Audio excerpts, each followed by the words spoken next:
வீடியோக்குள்ளே போகிறதுக்கு முன்னாடி சேனலை சப்ஸ்கிரைப் பண்ணுங்கள், பக்கத்தில் இருக்க பெல் பட்டனை ப்ரெஸ் பண்ணுங்கள், டிக் பண்ணி சேவ் பண்ணிக்கோங்க.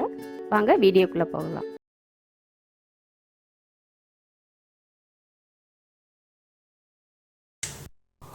நெத்திலி கருவாடு கிரேவி செய்ய போகிறோம். கருவாடு வந்து சுடுதண்ணியில் போட்டு கழுவி எடுத்து வச்சுருக்கேன், அப்போ தான் மண் இல்லாமல் இருக்கும். சின்ன வெங்காயம் ஒரு 200 கிராம் இருக்கும். நிறைய வெங்காயம் போட்டால் தான் நல்லாயிருக்கும், அதனால் நிறைய வெங்காயம் கட் பண்ணி வச்சுருக்கேன். பச்சை மிளகாய் 5 காரத்துக்கு, தக்காளி 3 நல்ல பழமாக கட் பண்ணி எடுத்து வச்சுருக்கேன். எண்ணெய் காஞ்சிருச்சு, அதில் பச்சை மிளகாய் வெங்காயம் 2 சேர்த்துடலாம்.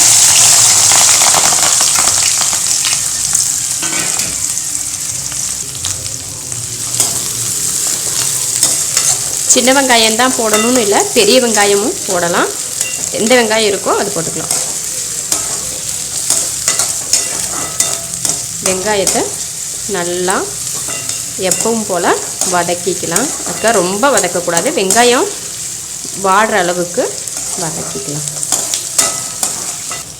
வெங்காயம் நல்லா வதங்கிருச்சு, இதில் கருவாடு சேர்த்துடலாம். இந்த கருவாடு முதல்ல போடுறதுனால கரைஞ்சி போயிடும் அப்படின்னு நினைப்பீங்க. அந்த மாதிரிலாம் இந்த கருவாடு கரைஞ்செல்லாம் போகாது.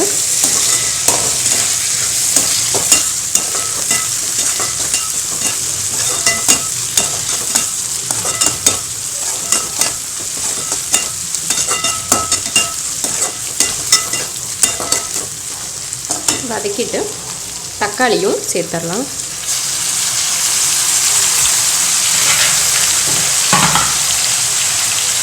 தேவையான அளவு உப்பு.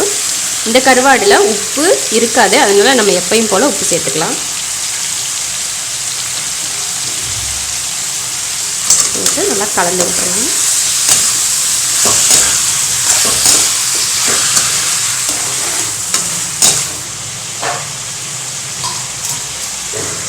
கலந்து விட்டாச்சு. அடுப்பை கொஞ்சமாக சிம்மில் வச்சு மூடி வச்சிடலாம் ஒரு 3 நிமிஷத்துக்கு.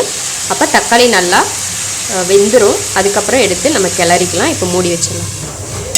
தக்காளி நல்லா வதங்கிருச்சு, தண்ணி எதுவும் நம்ம ஊற்றலை, தக்காளியில் இந்த தண்ணியிலேயே வதங்கிருக்கு. இதில் ஒரு டீஸ்பூன் மிளகாத்தூள் சேர்க்குறேன். கொஞ்சம் மிளகாத்தூள் சேர்த்துக்கிட்டா இன்னும் காரம் கொஞ்சம் தூக்கலாக தெரியும். அதனால் மஞ்சத்தூள் கொஞ்சம்,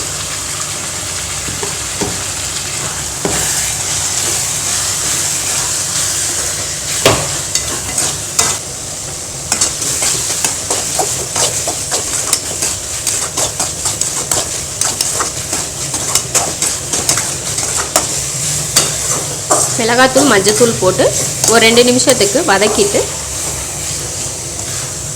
அடுப்பை ஆஃப் பண்ணிக்கலாம். இப்போ கருவாடு கிரேவி ரெடி ஆயிடுச்சு. அடுப்பை ஆஃப் பண்ணிடலாம்.